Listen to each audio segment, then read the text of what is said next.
Wan prestasi. Wan prestasi lebih populer dengan istilah ingkar janji. Wan prestasi ini secara sederhana dapat diartikan sebagai perbuatan tidak menepati perjanjian yang telah disepakati. Para ahli hukum bahwa wan prestasi ini ada 4 macam. Yang pertama, tidak berprestasi sama sekali. Yang kedua, berprestasi tetapi tidak tepat waktu. Yang ketiga, berprestasi tetapi tidak sesuai perjanjian. Dan yang keempat, melakukan hal yang dilarang dalam perjanjian. Sebelum kita membahas satu persatu, kita kenali dulu yuk istilah-istilah ini. Prestasi. Prestasi adalah sesuatu yang wajib dipenuhi dalam suatu perjanjian.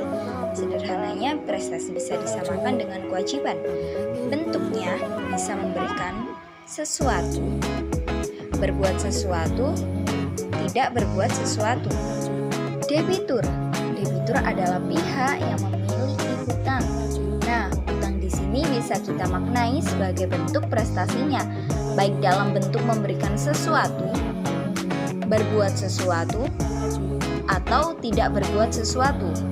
Kalau misal kita punya hutang, berarti kita bisa dikatakan berprestasi jika kita mau membayar hutang tersebut. Kreditur. Kreditur adalah pihak yang berhak menerima prestasi dari debitur. Contoh gampangnya, pegawai bank sebagai pemberi kredit. Gimana? Udah paham dengan istilah-istilah itu belum? Kalau kalian udah paham, next kita bahas jenis-jenis wan prestasi yuk. Wan prestasi tidak prestasi sama sekali. Wan prestasi jenis ini ketika seorang debitur sejak awal sama sekali tidak melaksanakan kewajibannya yang telah disepakati.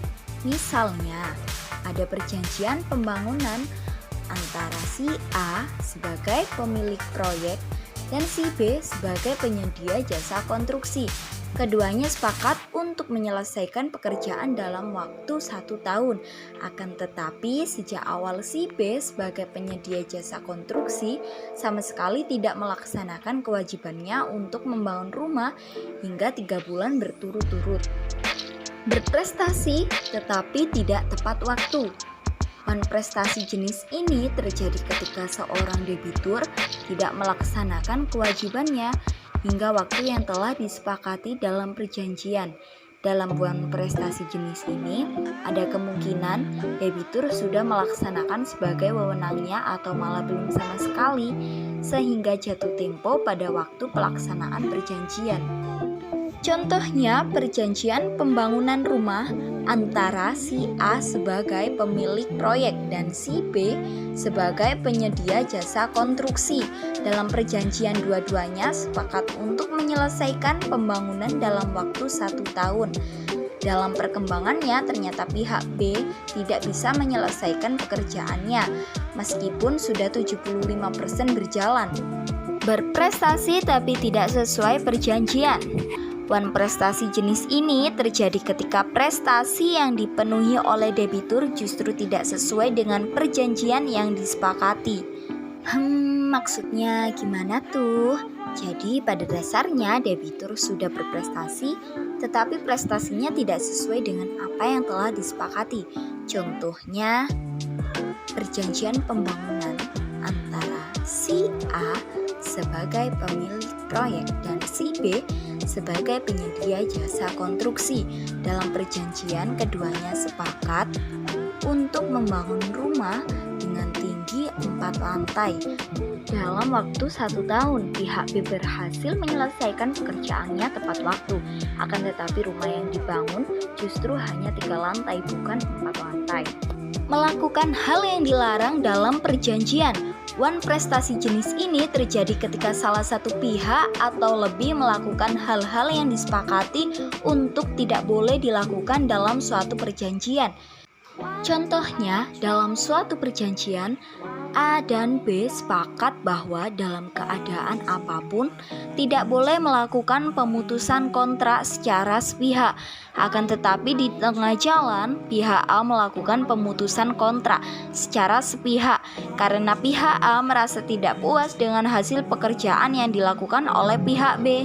Nah, itu tadi penjelasan mengenai jenis-jenis wan prestasi yang dikenal dalam hukum.